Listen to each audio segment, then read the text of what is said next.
Kubusha bomndeni kubulawe ibhunga elidlwengula udadewabo.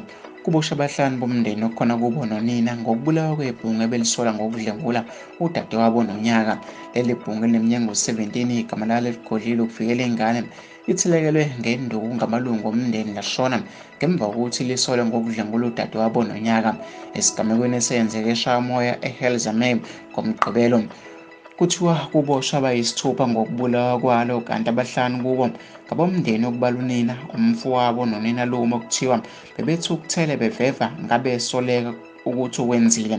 Umnumzane Vusi Celo usekomidini lomphakathi endaweni uthe ufike endaweni yesigameko, kodwa-ke leli bhungu belisanda kushona.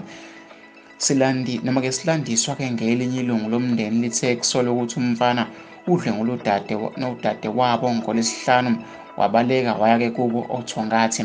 Uma ebuya ngomgqibelo umndeni uhlanganile omunye-ke womalume bakhe wambopha ukuthi-ke ngabaleki, wabe-ke esebiza amaphoyisa ukuthi azolanda. Okuthe uma-ke kunokubambezeleka waphuma ukuyobheka ukuthi iveni yamaphoyisa ayikaqhamuki na, usho kanje.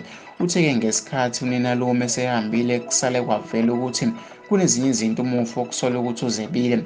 Abomndeni bamphoqa ukuthi azikhiphe ngaphambi kokuthi aboshwe, bemshaya befuna azikhombe ukuthi wazishonisaphi.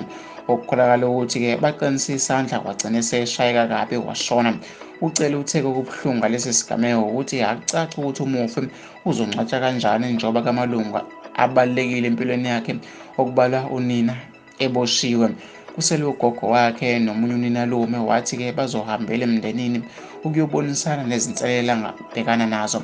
Ikhansela lendawo umnumzane Fakazi Mdletshe uxwayisa umphakathi ngokusithathela umthetho ngezandla.